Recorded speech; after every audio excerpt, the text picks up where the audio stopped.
Bom, a gente vai conversar agora com o professor do MBA de Marketing e Negócios Digitais da Fundação Getúlio Vargas, Thiago Muniz, para entender exatamente o que significou e como foi essa instabilidade do X que fez com que muita gente conseguisse acessar a plataforma ontem, mesmo não tendo nenhuma espécie de alteração na decisão tomada anteriormente pelo Supremo Tribunal Federal, pelo ministro Alexandre de Moraes. Foi uma troca de servidor, como acontece em qualquer ambiente digital, ou uma tentativa de burlar a determinação e fazer com que o assunto voltasse à tona, já que a maré tinha baixado um pouco, o assunto tinha ido lá para as últimas páginas dos jornais, revistas, das programações de rádio e TV. Professor, bom dia.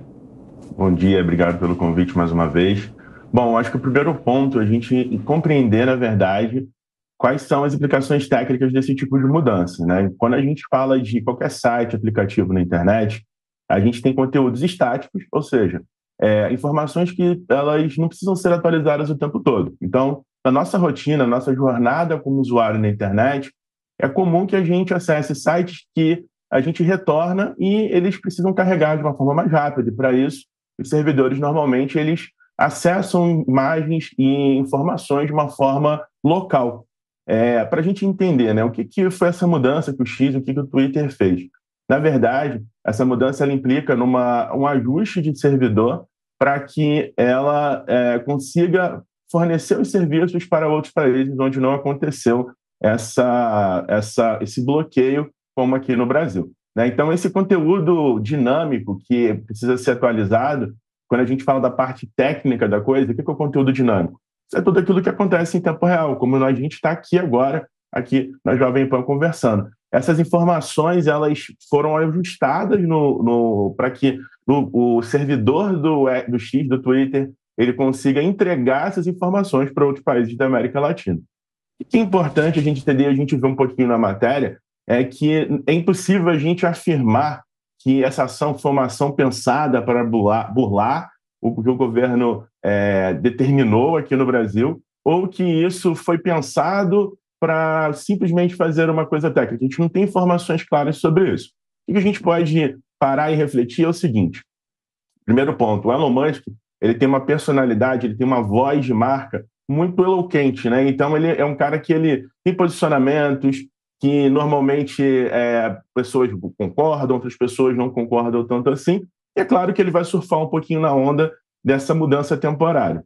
Do outro lado, a gente também tem que entender que a própria rede social, em nota, e eu vi isso no final da noite de ontem, até acompanhando aqui as últimas notícias sobre esse fato, é que a rede social, ela, de fato, ela se pronunciou de uma forma muito amistosa sobre o ocorrido, né? Eu até separei um trechinho da nota aqui em que eles falaram, foi comentado o seguinte: olha, apesar de ter sido a rede social voltar temporariamente por um ajuste técnico que de forma nenhuma infringe a lei, né, mas ela vai ser bloqueada novamente, é um processo natural, né, desse tipo de ajuste, como a gente viu até na matéria anterior, mas a empresa está trabalhando para poder se ajustar com o governo brasileiro. Então, a gente, de um lado, tem um posicionamento um pouco caricato, né, um pouco exótico, né, do ponto de vista de um posicionamento de empresário, quando a gente olha para o posicionamento do Elon Musk, ele fez ali uma piada, fez um jargão ali na rede social, e do outro lado, a própria empresa, ela se posiciona de uma forma mais neutra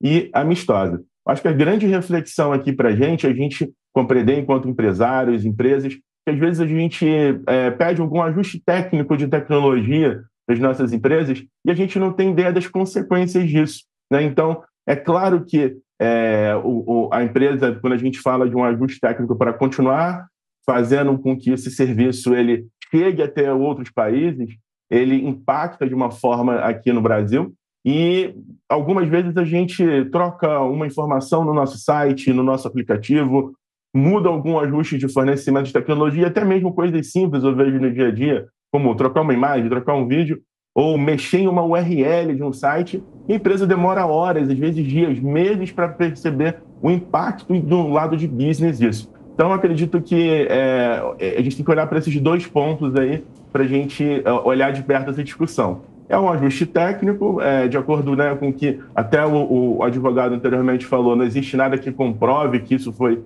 intencional, e é claro que se acontecerem outros ajustes frequentes, aí a gente entra num outro mérito aí de discussão. E é nesse ponto que eu quero tocar, professor. Há justificativas para que esses ajustes sejam frequentes, o que suscitaria, abriria espaço para medidas judiciais, como o próprio advogado contou na reportagem?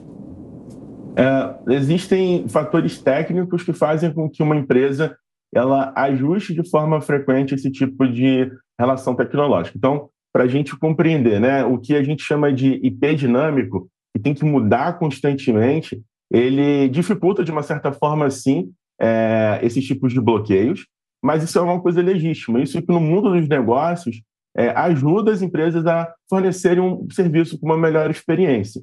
Então, existem vários fatores que são imprevisíveis, do ponto de vista técnico, que podem fazer com que esse tipo de ajuste aconteça não só na rede social do Elon Musk, mas também em outros sites.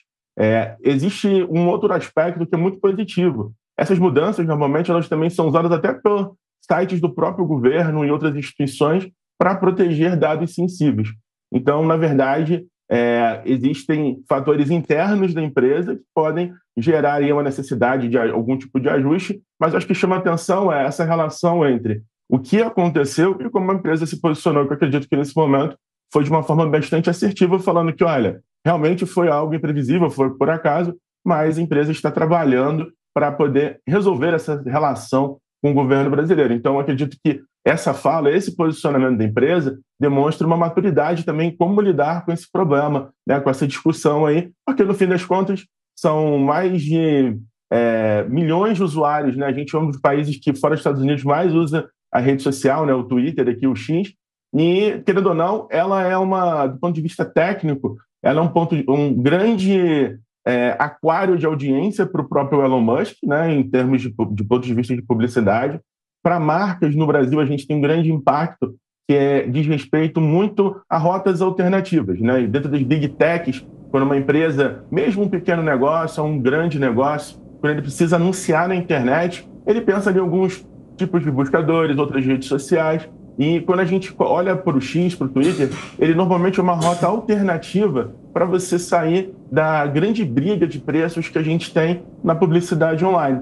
Então, tudo isso faz com que a gente entenda que é bom para todo mundo, né, que sejam buscadas alternativas para essa situação seja solucionada logo. Então, há alternativas para que, caso haja a necessidade de um novo ajuste, de troca de servidor, o X se antecipar e evitar furar esse bloqueio de novo, professor?